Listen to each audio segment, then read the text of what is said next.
Assalamualaikum warahmatullahi wabarakatuh.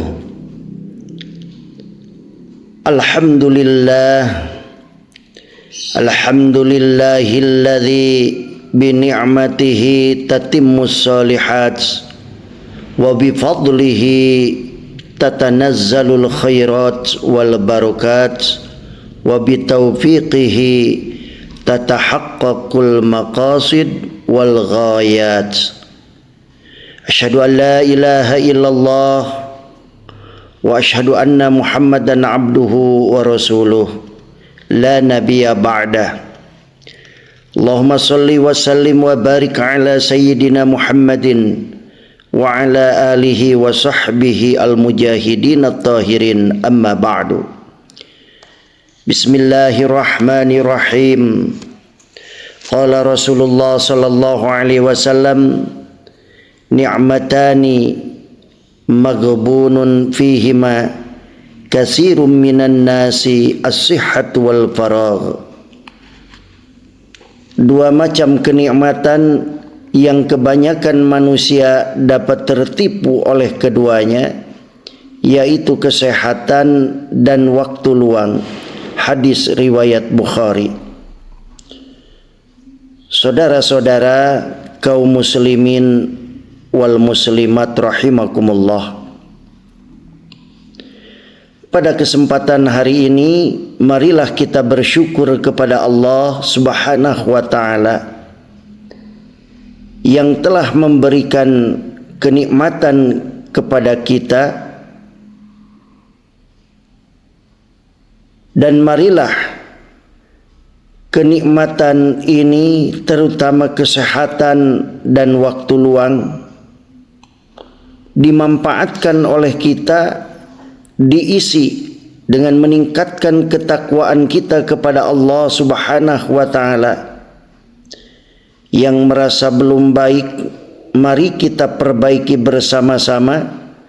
Yang sudah merasa baik, mari kita tingkatkan kebaikannya demi mencapai ridha Allah Subhanahu wa taala. Salawat dan salam marilah kita haturkan kepada baginda Nabi besar Muhammad sallallahu alaihi wasallam,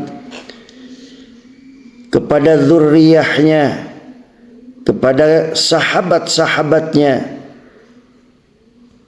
kepada pengikut dan pengikut-pengikutnya, serta kita semuanya sampai hari kiamat. Saudara-saudara kaum muslimin wal muslimat rahimakumullah. Suatu hari Ali bin Abi Thalib melihat seorang sahabat bernama Ammar bin Yasir sedang kesal dan mengeluh. Maka Ali bin Abi Thalib kemudian mendekatinya dan berkata, "Kenapa engkau mengeluh? Jika engkau mengeluh karena dunia dan kesenangannya, maka bisnismu akan rugi. Tetapi jika engkau mengeluh karena mengingat nasibmu di akhirat, maka bisnismu akan benar-benar beruntung di sisi Allah Subhanahu wa taala." Ali bin Abi Thalib melanjutkan perkataannya, "Aku telah mengamati bahwa puncak kenikmatan duniawi terletak pada hal-hal yang sangat hina, seperti makanan. Dan makanan yang paling istimewa adalah madu. Tetapi kalian lihat apa itu madu? Ternyata hanya kotoran hewan kecil bernama lebah. Di antara kesenangan dunia lain adalah pakaian, dan pakaian yang paling istimewa adalah wol dan sutra. Tetapi coba engkau perhatikan, keduanya itu terbuat dari apa? Dari wol domba dan juga dari air liur ulat.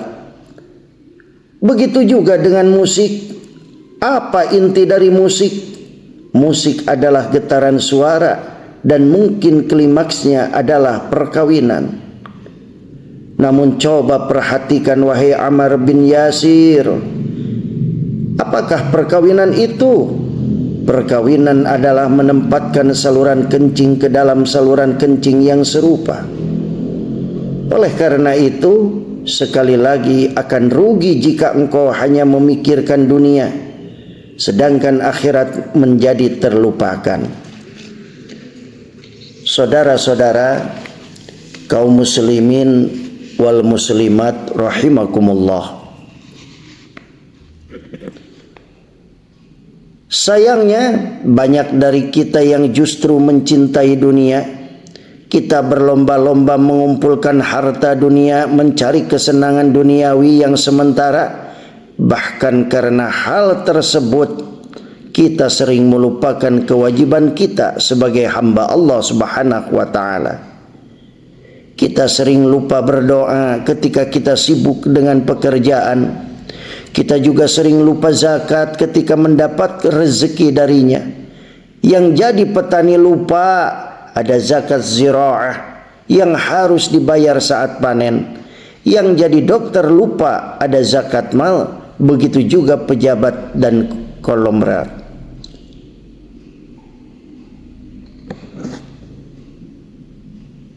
Kita juga lupa bahwa sesungguhnya kita memiliki kewajiban menunaikan ibadah haji ke Baitullah bila kita mampu. Sayangnya kita malah lebih memilih membeli mobil, membeli perabot rumah tangga yang mewah, atau mungkin kita lebih memilih membangun rumah baru daripada pergi ke Mekah untuk berziarah. Padahal ibadah haji itu wajib bagi orang yang mampu, dan sesuatu yang wajib itu jika ditinggalkan maka hukumnya berdosa. Terkadang kita juga tiba-tiba berubah saat bergemilang harta. Dulu ketika kita sengsara, kita baik kepada orang lain, kita suka memberi, kita suka memberi sedekah meski hanya dengan tenaga kita. Kita juga suka membantu orang lain. Akan tetapi saat kita kaya dan menempati posisi bergengsi di masyarakat, kita berubah menjadi pelit, bahkan pelitnya selangit. Kita menjadi eman dengan harta yang kita miliki. Kita sangat mencintai kekayaan kita sehingga tidak ingin berkurang sedikit pun. Akhirnya orang miskin tidak diberikan lagi haknya. Bahkan orang yang membutuhkan tidak lagi tersentuh. Padahal Rasulullah sallallahu alaihi wasallam dengan jelas mengatakan bahwa orang yang fakir, orang yang kikir adalah orang yang jauh dari Allah, jauh dari manusia, dan dekat dengan neraka. Saudara-saudara, kaum muslimin wal muslimat rahimakumullah.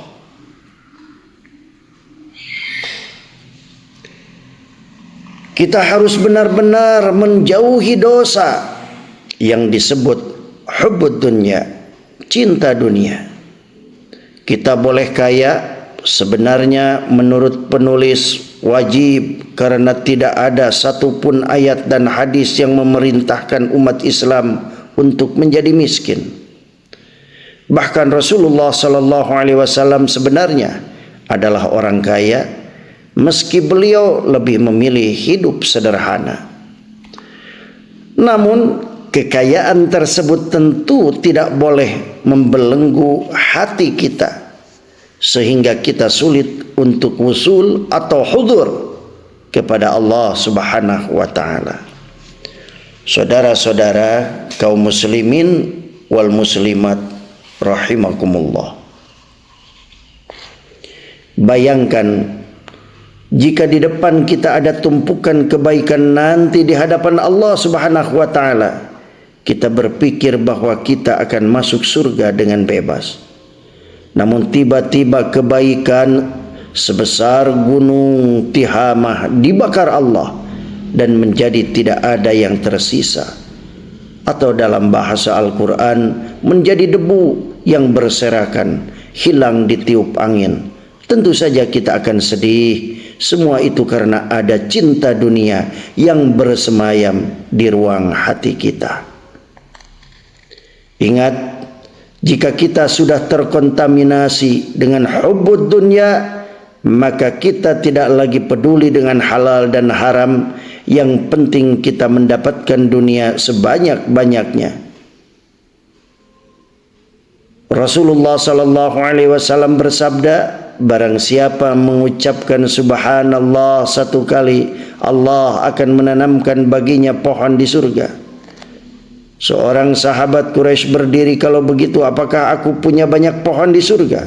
Nabi menjawab, ya, tapi hati-hati, jangan sampai engkau mengirim api dan engkau membakarnya ke tanah. Hadis riwayat Tirmidzi. Saudara-saudara yang dimuliakan Allah Subhanahu wa taala, begitulah hubbud dunya, ia masih membuat amal kebaikan kita hilang di hadapan Allah Subhanahu wa taala. Jadi kita harus menjaga amal kita dengan hati-hati.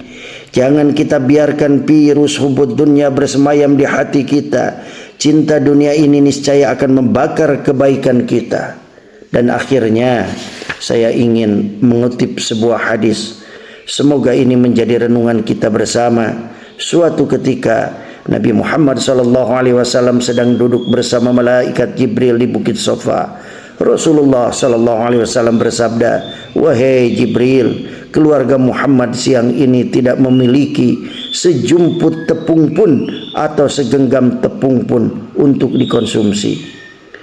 Belum selesai Rasulullah SAW berbicara, tiba-tiba beliau mendengar suara gemuruh seperti gunung yang runtuh. Apakah ini akhir dunia segera? Tanya Nabi. Jibril menjawab, tidak, tapi Israfil hanya diperintahkan untuk menemuimu setelah ia mendengar kata-katamu. Israfil berkata, Allah telah mendengar apa yang engkau sebutkan tentang kesederhanaan hidupmu. Dia mengutusku untuk menawarkan kunci perbendaharaan bumi.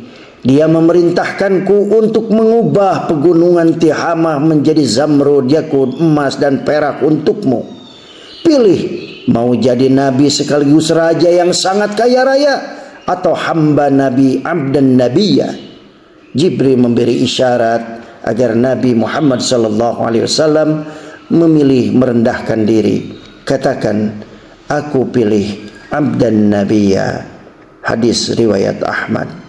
Saudara-saudara, kaum muslimin wal muslimat rahimakumullah, itulah mungkin pembahasan tentang hubbud dunya, dan semoga kita semua dijauhkan oleh Allah Subhanahu wa taala, dikuatkan iman kita oleh Allah Subhanahu wa taala.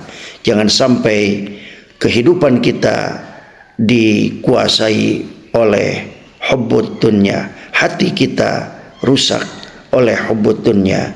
Semoga kita selalu dibimbing oleh Allah Subhanahu wa taala dan mendapatkan ridhonya. Amin ya Allah ya rabbal alamin. Wabillahi taufiq wal hidayah.